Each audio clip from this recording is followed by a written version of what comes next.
Hello बच्चों, क्या हाल चाल है सभी के? बढ़िया है ना? एकदम पढ़ाई को एंजॉय कर रहे हो? एंजॉय लेकर पढ़ना है, कोई बर्डन नहीं है पढ़ाई, ठीक है? एंजॉय ले और साथ में पढ़ाई करनी है। अब देखो, पिछली कक्षा तक हम प्रश्नावली 4.1 की प्रश्न संख्या दूसरे का हमने 3 पार्ट सॉल्व कर दिए थे। इसका लास्ट प्रश्न बचा है और ये प्रश्न ऐसा नहीं कि सर बहुत ज़्यादा कठिन प्रश्न है, कोई कठिन प्रश्न नहीं है, बिल्कुल आसान तरीके से हम आज की कक्षा में इसको समझने वाले हैं और सॉल्व करने वाले हैं। मैं इस प्रश्न की सबसे पहले जो ओवरव्यू, इसमें अपन क्या करेंगे वो यहाँ पर एक छोटा सा बता दूंगा, ताकि इसकी मोटी मोटी इमेज आप सभी के दिमाग में फिट हो जाएगी कि इस प्रश्न को हम कैसे हैंडल करने वाले हैं। ठीक है बच्चों, देखिए प्रश्न दे रखा है, एक रेलगाड़ी 480 किलोमीटर की दूरी समान चाल से तय करती है। देखिए, चाल का मतलब होता है स्पीड। हम चाहते हैं ना, जैसे कहीं बाइक लेकर जा रहे हैं तो बोल देते हैं कि 30 की स्पीड है, 40 की स्पीड, 50 की स्पीड, वो वाली स्पीड। तो बोला है अपने को कि एक रेलगाड़ी 480 किलोमीटर की दूरी समान चाल से तय करती है। समान चाल, अपने को इसकी स्पीड नहीं पता है और गणित में अपने को नहीं पता होता है, हम उसे क्या मानते हैं? जनरली x मानते हैं। तो हम इसकी रेलगाड़ी की चाल कितनी मान लेंगे? x मान लेंगे, x किलोमीटर प्रति घंटा, x किलोमीटर प्रति घंटा। जैसे कि जो स्पीड होती है ना, वो किलोमीटर प्रति घंटा ही होती है। जैसे हम बोलते हैं 30 की स्पीड, मतलब 1 घंटे में 30 किलोमीटर जाएंगे, ठीक है? उसी प्रकार रेलगाड़ी की स्पीड अपने को नहीं पता है, तो हम मान लेंगे रेलगाड़ी की स्पीड कितनी है? x किलोमीटर प्रति घंटा। और ये दूरी कितनी है रेलगाड़ी की? टोटल दूरी जो है वो है 480 किलोमीटर। कितनी?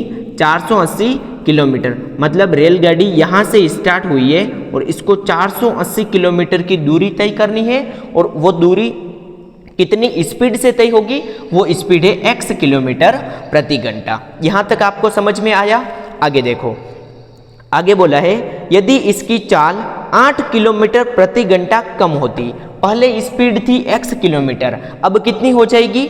8 घंटे कम हो रही है, ठीक है? तो x से 8 कम होगा तो कितनी हो जाएगी? x माइनस 8 किलोमीटर प्रति घंटा।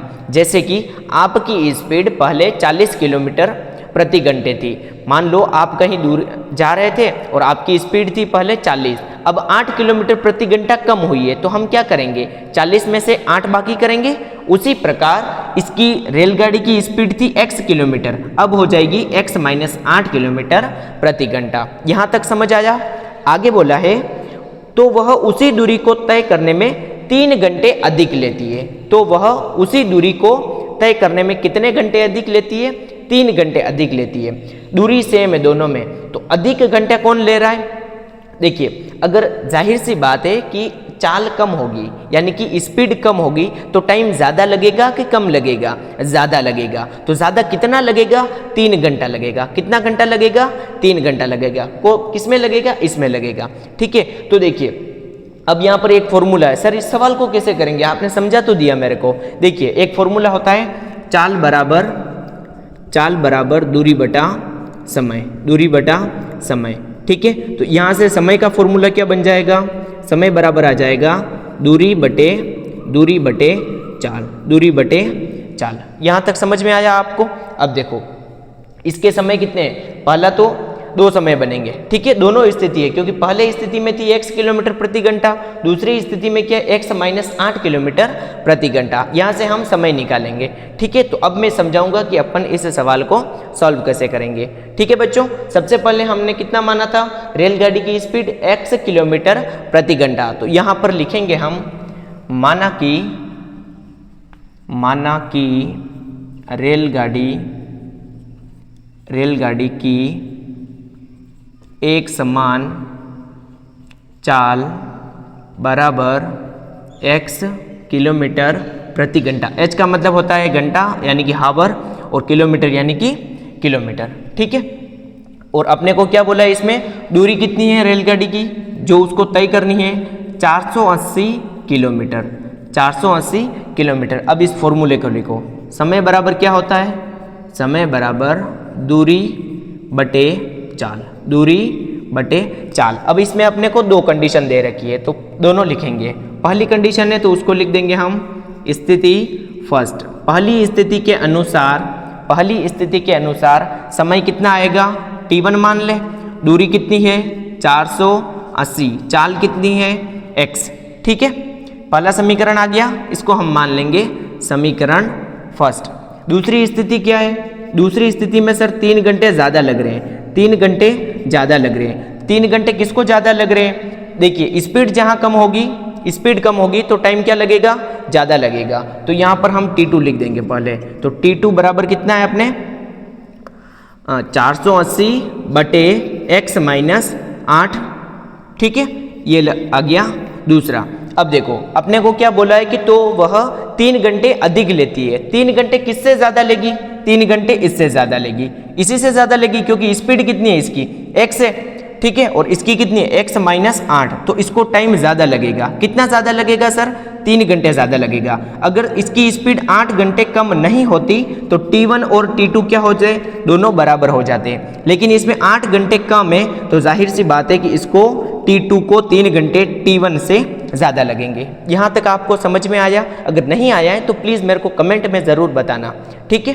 अब देखो T1 का मान कितना है सर, 480 बटे x प्लस का 3 बराबर T2 का मान कितना है सर, 180 बटा x माइनस 8 है। अब कुछ नहीं करना है, इसके अपोन में कितना है 1 है, तो लघुत्तम लेंगे तो यहाँ से लघुत्तम क्या आएगा, x को 1 से गुणा करेंगे तो x, अब 1 को 480 से गुणा करेंगे कितना आएगा 480, प्लस का प्लस x को 3 से गुणा करेंगे कितना आएगा 3x बराबर 480 अपॉन x माइनस 8। अब देखो, अब यूनिक सर ये क्या आ गया, ये तो मैंने कभी सॉल्व भी नहीं किया। अरे कुछ नहीं है, देखो पूरे के बटे में तो इसको इससे गुणा करना है, इसको इससे गुणा करना है, वज्र गुणा, जिसको हम आसान भाषा में क्रॉस मल्टीप्लाई भी कहते हैं, क्योंकि वज्र गुणा आजकल क्या है कि बच्चे सारे इंग्लिश में हो गए हैं, ठीक है, तो उनको हिंदी प्योर हिंदी कम समझ आती है, ठीक है। तो यहाँ पर हम क्या करेंगे, क्रॉस मल्टीप्लाई, इसको एक बार लिख दो, 480 प्लस 3x अपॉन x बराबर 480 अपॉन x माइनस 8, इसको इससे गुणा करो तो लिख देंगे 480 प्लस 3x गुणे कोष्टक x minus 8 equal to x को 480 से गुणा करेंगे 480x। अब ये क्या है, ये कुछ नहीं आया, पहला प्रश्न हमने सॉल्व किया था, द्विघात समीकरण का निर्माण कीजिए, ठीक है। तो यहाँ पर क्या करेंगे, इसको सॉल्व कर देंगे। कैसे करोगे, 480 के गुणे में लिखो x माइनस 8, तो 480 के गुणे में लिखेंगे x माइनस 8, ये प्लस का प्लस, ठीक है। उसके बाद इस 3x के गुणे में हम लिखेंगे x माइनस 8 बराबर 480x। अब 480 को x से गुणा करेंगे तो 480x माइनस का माइनस, 480 को 8 से गुणा करो, 8 को 0 से गुणा करेंगे 0, 8 को 8 से गुणा करेंगे 64 का 4 हासिल का 6, 8 को 4 से गुणा करेंगे 8 चौके 32, 32 में 6 जोड़ेंगे 38, तो कितना आया 3840, ठीक है। अब 6 को मैं मिटा रहा हूँ, ठीक है। देखिए जल्दबाजी नहीं करनी है गणित को पढ़ने में, ठीक है। अब प्लस का प्लस, 3x को x से गुणा करेंगे 3x स्क्वायर, प्लस को माइनस से करेंगे माइनस, 3x को 8 से, तो 8 को 3 से गुणा करेंगे 24x बराबर 480x। क्या यहाँ तक समझ में आ रहा है? जी हाँ आ रहा है ना आपको, ठीक है। अब देखो, अब कुछ नहीं करना है, ये जो बराबर में 480x दे रखा है इसको इधर ले आओ, क्योंकि अपने को क्या करना है, समीकरण का निर्माण करना है, ठीक है बच्चों। और पहले इसको व्यवस्थित लिखो। व्यवस्थित सर कैसे लिखेंगे, x स्क्वायर का पद पहले लिखो, फिर x का पद, उसके बाद अचर पद। द्विघात समीकरण का व्यापक रूप क्या होता है, ax square plus bx plus c, इस प्रकार से लिखते हैं। घातों को घटते क्रम में लिखना है, ठीक है बच्चों। तो सबसे पहले क्या लिखेंगे हम, 3x स्क्वायर, उसके बाद क्या करेंगे, ये 480x, ठीक है, और ये कितना माइनस का 24x माइनस 3840, और ये देखो प्लस का 480x है, पक्षांतरित करेंगे तो माइनस का 480x बराबर में 0। अब आप चाहो तो क्या कर सकते हो, ये जो 480x है इसको पास में लिख सकते हो, लेकिन यहाँ पर नहीं लिखना है। देखो प्लस का 480x माइनस का 480x दोनों क्या हो जाएंगे, आपस में कैंसिल हो जाएंगे, ठीक है। तो कितना बचा sir, 3x square minus 24x minus 3840 और बराबर में 0 बचा, ठीक है, देखो ये आ गई आपके द्विघात समीकरण। लेकिन इसको हम आगे और भी सिंप्लीफाई सरल कर सकते हैं। कैसे कर सकते हैं? एक्स स्क्वायर का गुणांक 3 है, जी हाँ सर इतना तो हमको भी दिख रहा है। एक्स का गुणांक सर -24 है, सर ये भी दिख रहा है। सर अचर पद 3840 है, सर ये भी दिख रहा है। मैं आपको ये बताने की कोशिश कर रहा हूँ, यहाँ पर 3 है, यहाँ पर 24 है, 4 और 2 कितने बनेंगे? 6। 3 का भाग 6 में जाता है, इसका मतलब यहाँ पर 3 हम कॉमन ले सकते हैं, 3 का भाग दे सकते हैं। 3840, आप सब जब छोटे थे ना, इतने इतने थे, उस टाइम आप सभी ने विभाजकता के नियम पढ़े थे, याद है आप सभी को? नहीं सर हम तो भूल गए सर, हम जो 10th में आए हैं ना, तो उससे पहले हम 6th और 7th में थे, उस समय कोरोना आ गया था और हमने तो ये पढ़ा ही नहीं था।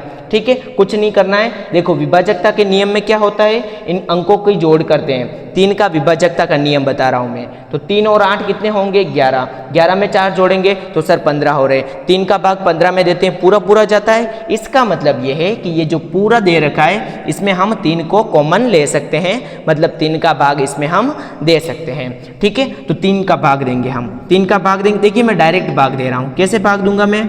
3x² माइनस 24x/3 माइनस 3840/3 बराबर 0 में मैं 3 का भाग दूंगा। तो किसी भी संख्या का भाग अगर 0 में देते हैं तो कितना आता है? 0 ही आता है। तो इसको मैं डायरेक्ट 0 लिख रहा हूँ। ठीक है, आपके कोई गलत नहीं करेगा एग्जाम में। 3 से 3 कैंसिल हो जाएंगे सर, ठीक है। 3 का भाग 24 में दो, 3 का भाग 24 में दो, 8 8 1 8 8 दूनी 16, 8 दिए 24, तो ये कितना आया? 8। सर ये समझ में नहीं आ रहा है, समझ में नहीं आ रहा है तो आप सभी ने बचपन में भाग तो बड़े होंगे रे, भाग तो आता है, तो 3 का भाग दे दो। 3 का भाग 3 में देंगे एक बार, ये 3 से 3 गया 0, ऊपर से उतरा 8।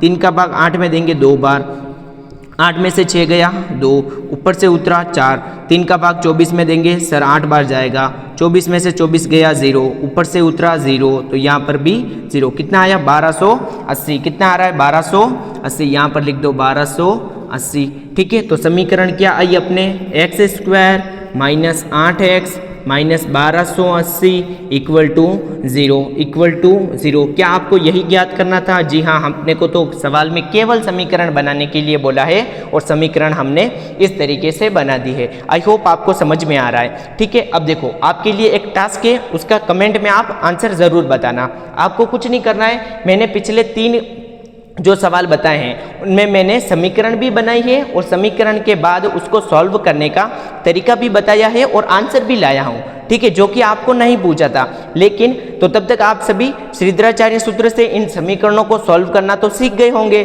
तो आपको क्या करना है, इस समीकरण को श्रीधराचार्य सूत्र से सॉल्व करना है और आंसर मेरे को कमेंट में बताने। x का मान आप कमेंट में बताएंगे और अगर आपको समझ में नहीं आया है और ये पूरा आप चाहे कि सर मेरे को बताओ, नहीं मेरे को बताना ही पड़ेगा, तो आप कमेंट में बता देना। मैं आप सभी को अगले वीडियो में पूरा पहले आंसर बताऊंगा, फिर हम 4.2 को शुरू करेंगे। ठीक है बच्चों, जय हिंद, जय भारत।